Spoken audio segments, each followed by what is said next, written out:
Slightly different from the last few days, of course, because they're carrying a lot more fatigue into this. It's not a case of getting to the bottom of kind of 1.5 kilometers to go and boom. It comes at the end of this. If I were Pablo Torres, I'd probably be waiting. I agree that Zimmerman is probably the most likely to take a flyer rather than to wait. But that's partly at least as much temperament as physiology. Yeah, beginning to look at each other.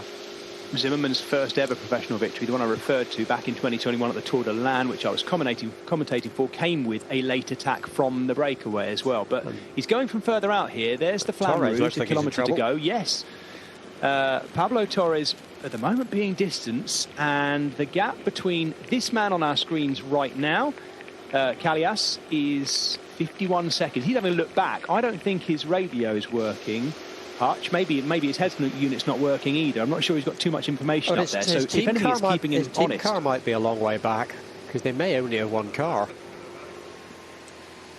Yeah, that is quite possible. Pablo Torres just slowly winding his way back onto the back wheel of David de la Cruz, who doesn't look too clever himself, I think. Mathis Rondel playing games. Georg Zimmerman, they know, these four, that this is about the general classification, and don't forget the bonus seconds, because assuming that Edison Alejandro Callias Santos stays away, he'll take the 10 seconds, but then there are 8 seconds on the line, 6 seconds on the line for this lot to battle over, and that'll be quite useful between them. 6 and 4.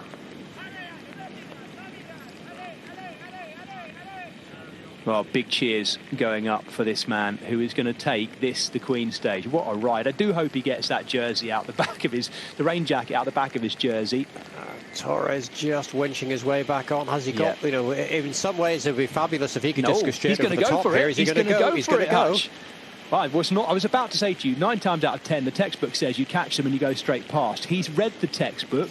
He's reading from the textbook, but unfortunately, I don't think his body language says that. I don't think he's got the legs to follow it up.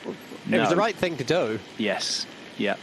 Yeah, they might have thought they got rid of him. De la Cruz just jumped straight onto his wheel. His challenge now is whoever comes past him next is going to put him in trouble, because Zimmerman maybe is going to attack, and De la Cruz is going to go after him, and then Pablo Torres is going to be off the back, and that's going to be that. He won't get back from there. No. And this is going to be a big, big day for Petrolike, the Mexican team. I'm just going back through their previous victories to see. This is probably their biggest ever win.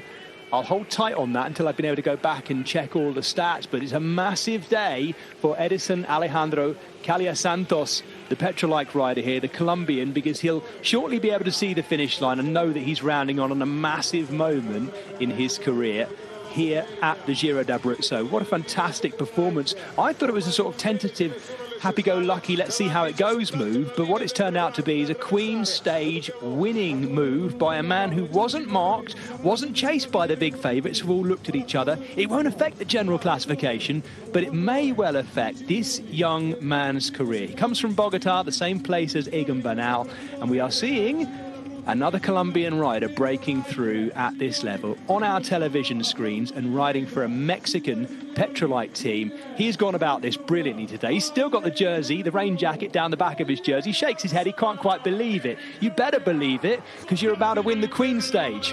What a moment for a young man breaking through at this level. Remember the name, Edison Alejandro Callias Santos. And here comes Georg Zimmerman. They weren't that far behind come the finish. Zimmerman had to do something. He wants to get those 6 seconds on the line, which is why he's working so hard for it. And he's working really hard. David de la Cruz knows those 6 seconds will be crucial as well. Zimmerman was the best placed on general classification, and he is riding into the race lead like this, the Entourage Wanty man. Making it look hard, as he always does, but he has made the separation too. So as well as getting the bonus seconds, he'll get a gap on the others, and this could be really crucial for the final destination of this race overall in the Giro d'Abruzzo. He takes second place, Zimmerman, and gets the 6-second bonus. David de la Cruz, head down riding to the line, will take third place, and he'll get the finest bonus seconds. That is 4. And 4 or 5 seconds gap as well, so that puts George Zimmerman in the lead, I think, with David de la Cruz in second. But this rider, Callias Santos, so much took advantage of just a little bit of a hesitation. Nobody went after him because he's just not a marked rider. They don't know who he is. They don't know his team. He comes from a small team. Absolutely nobody looking at him. And what a result for him! Genuinely an extraordinary an extraordinary breakthrough result. This is a bit of a loser today. I hate using that word. It sounds harsh, doesn't it? But Marco Brenner hasn't had the best of days, and he'll be dropping down the general classification, I think, a bit as a result of this, despite the fact that it's the third day in the race now. The German champion comes in the top 10, but not able to go with his own teammate in the end, Matthijs Strondel, the 21-year-old. And here comes our race leader. Now, Filippo Fiorelli has ridden well today, but not well enough to keep that jersey. Covey comes across the line as well. Fancellu. Yeah, these guys are all losing over a minute on the GC group that came across the line. Damien Howson working hard to get as close to the others as he can.